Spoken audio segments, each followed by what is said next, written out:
Hey, what's up? Welcome back dito sa ating channel dito sa Mobs TV. Alright, so ito na nga mga babayan, no? Meron pong masaklap, no, na nangyari kay VP Sara dyan po sa Manila, mga kababayan. Ano? Grabe tong nangyari kay VP Sara sa Maynila, mga kababayan, na kung saan, no, talagang natigilan po siya, no, doon sa mga pinagsigawan ng mga tao, no, sa kanila pong rally diyan po sa Manila, mga kababayan. Okay? So, yan po ang ating alamin at pag-uusapan ngayon. Pero syempre, bago ang lahat, please don't forget to subscribe, like, share at comment dyan sa comment section. At syempre mga babayan, aking pong iniling sa inyo ang 1 like, 1 view po. Sana maraming salamat. At shoutouts din tayo sa mga bago natin subscribers dyan. At sa lahat ng mga patuloy na nakasuporta po dito sa ating channel. Okay. So eto na nga mga babayan, no.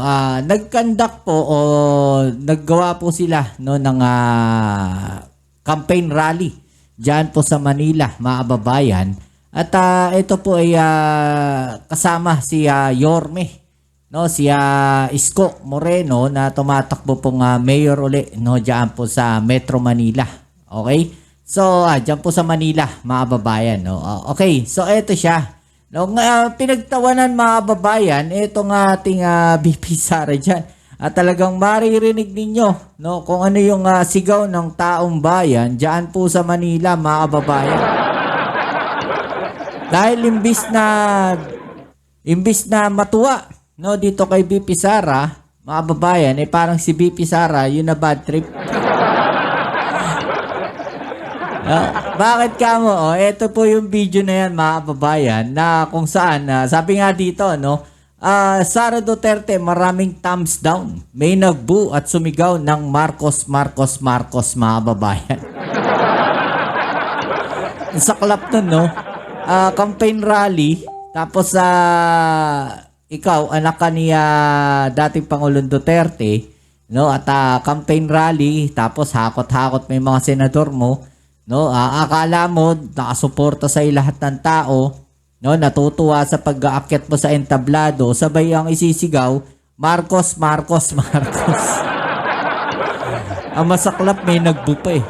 Okay, so panoorin natin tong video na to, mga babayan, no? Kayo, anong masasabi ninyo, no, doon sa reaction ng mga tao na yun?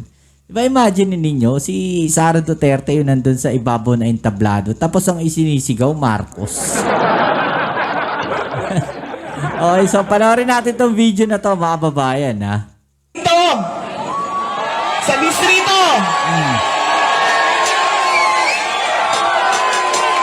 Kita nyo yung hand sign ng mga tao? Naka-thumbs down, no? So, ibig sabihin, no, hindi nila gusto, no, ito nga si VP Sara na nandiyan, no, sa rally na yan. Dahil ang ine-expect nila dyan na suportahan nila ay si Mayor Isko Moreno, no? Yun ang ine-expect nila, yun ang suportado ng Manila.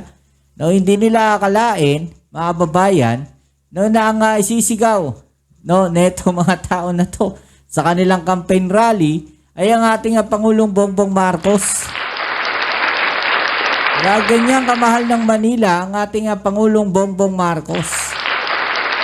Ay ganyan kalaki ang kanilang suporta, mga kababayan. Kaya yung sinasabi nitong mga nasa kabilang parlor, itong mga DDS na to, mga kababayan, na wala na rin nagtitiwala sa gobyerno, wala na rin nagmamahal sa ating Pangulong Bongbong Marcos, wala na rin sumusuporta sa Pangulong Bongbong Marcos. Ito, ebidensya.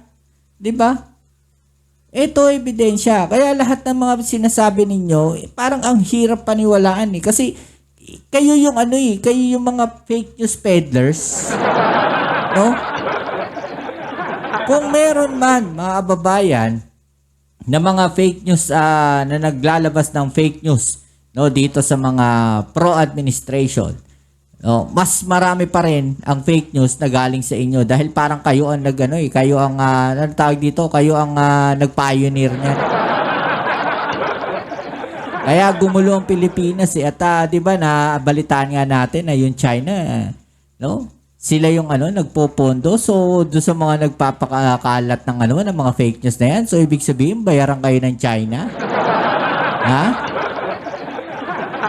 So parang talagang nasa likod ng China, nasa likod ng mga senatorial lineup ng mga Duterte sa China, parang ganun ba? Oh.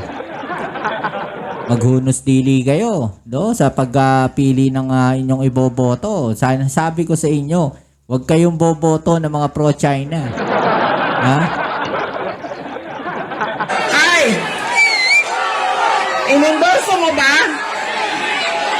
Grabe, no? Ang sinisigaw, Marcos, mga babayan, no? Sakit sa ulo nun, mga babayan. Sakit sa ulo nun. Natigilan si BP Sara, no? Alakpakan natin yung mga nandyan sa Manila na sumusuporta sa ating Pangulong Bongbong Marcos. Si BP Sara, natigilan, mga babae. Natigilan. Yan! Ang example. Ang sample. Nablangko na si BP Sara. Ito yung mga itsura ng mga nandun. Natawa na lang si Isko, yung ibang parang nakasimangot na, di ba? Imagine mo naman yun. Automatic yung boto natin, sikat, endorse ng sikat, galing sa pamilya ng mga politikong Duterte, yan, boto natin yan. Talaga? Ganyan ang ugali nating mga Pilipino. So parang sinasabi nila na parang lineup ng Duterte yan, no? Iboto natin yan, ganun ba? Paano kayo nakakasiguro na ang buong Pilipinas ay iboboto ang inyong lineup? Diba? Tandaan ninyo mga babayan, ang ibinoboto natin ay yung magseserbisyo sa atin, no? Hindi tayo boboto nang dahil lang sinasabi nila na eto dapat yung iboto. Kayo pa rin masusunod dyan, diba? Alam nyo, yung congressman nyo, si Joel Chua ba yun?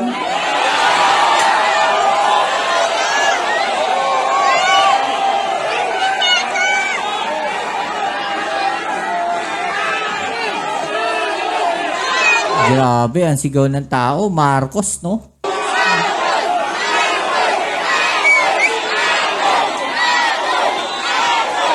Man ninyo dito sa distrito.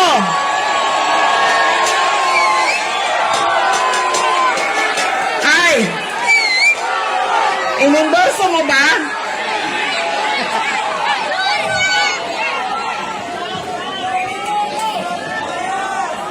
Yan! Ang example. Ang sample ng Ito ba na Marcos yung sinisigaw? Grabe ha. natin, sikat, endorse ng sikat, galing sa pamilya ng mga politikong Duterte, yan, boto natin yan. Talagang naipasok niya, isingit yung Duterte. No? Ganyan ang ugali nating mga Pilipino. Alam nyo, Dinamay pa tayo. yung congressman nyo, si Joel Chua ba yun?